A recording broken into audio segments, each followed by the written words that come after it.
ঢাকা চিড়িয়াখানায় খাঁচা ভেঙে কিভাবে বেরিয়ে গেল সিংহ?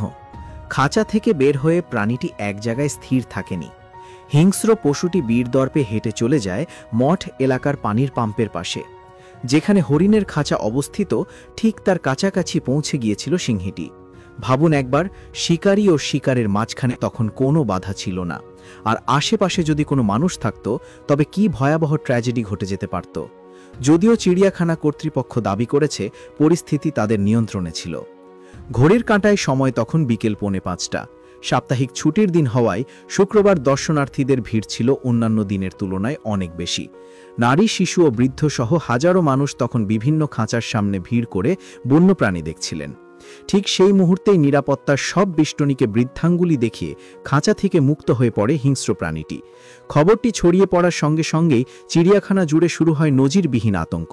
প্রাণ ভয়ে দিকবিদিক ছুটতে শুরু করেন দর্শনার্থীরা। পরিস্থিতি এতটাই ভয়ানক হয়ে ওঠে যে নিরাপত্তা রক্ষীরাও কিংকর্তব্য বিমূঢ় হয়ে পড়েন। বিপদ আঁচ করতে পেরে দ্রুতই দর্শনার্থীদের চিড়িয়াখানা থেকে বের করে দেওয়ার প্রক্রিয়া শুরু করে কর্তৃপক্ষ।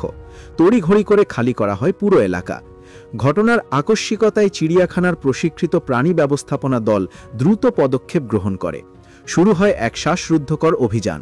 ট্রাঙ্কুলাইজার গান বা চেতনানাশক বন্দুক নিয়ে সিংহীটিকে বশে আনার চেষ্টা করা হয়।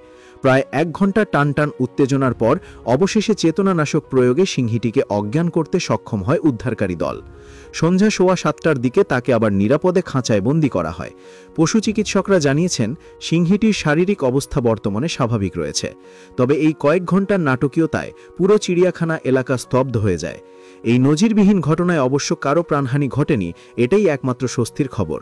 তবে ঘটনার পর চিড়িয়াখানা কর্তৃপক্ষের ভূমিকা ও নিরাপত্তা ব্যবস্থা নিয়ে উঠে এসেছে হাজারো প্রশ্ন। যেখানে হাজার হাজার মানুষ প্রতিদিন বেড়াতে আসেন, সেখানে হিংস্র পশুর খাঁচা কতটা নড়বড়ে হলে এমন ঘটনা ঘটতে পারে? গণমাধ্যমের সঙ্গে ফোনালাপে অবশ্য চিড়িয়াখানার উপপরিচালক বিষয়টি হালকা করার চেষ্টা করেছেন। তিনি দাবি করেন, খাঁচার 2টি বেষ্টনী থাকে এবং সিংহীটি মূল বেষ্টনী পার হলেও দ্বিতীয় বেষ্টনীর ভেতরেই ছিল। তার মতে জনসমাগম স্থলে সিংহীটি চলে আসেনি এবং ভয়ের কিছু ছিল না। কিন্তু প্রত্যক্ষদর্শীদের আতঙ্ক আর তড়িঘড়ি করে চিড়িয়াখানা খালি করার দৃশ্য ভিন্ন কথা বলে। এদিকে চিড়িয়াখানার পরিচালক রফিকুল ইসলাম তালুকদার জানিয়েছেন, ঘটনাটি ঘটেছে দর্শনার্থীদের বের হওয়ার সময়, তাই বড় ধরনের কোনো দুর্ঘটনা ঘটেনি। কিন্তু প্রশ্ন থেকেই যায়, যদি ঘটনাটি দিনের মধ্যভাগে ঘটত, তখন যখন ভিড় সবচেয়ে বেশি থাকে, তখন কি হতো? এই ঘটনার কারণ অনুসন্ধানে প্রাণী সম্পদ অধিদপ্তর নড়েচড়ে বসেছে। গঠন করা হয়েছে 2 সদস্যের একটি তদন্ত কমিটি। এই কমিটির নেতৃত্বে রয়েছেন প্রাণী সম্পদ অধিদপ্তরের পরিচালক ডক্টর মোহাম্মদ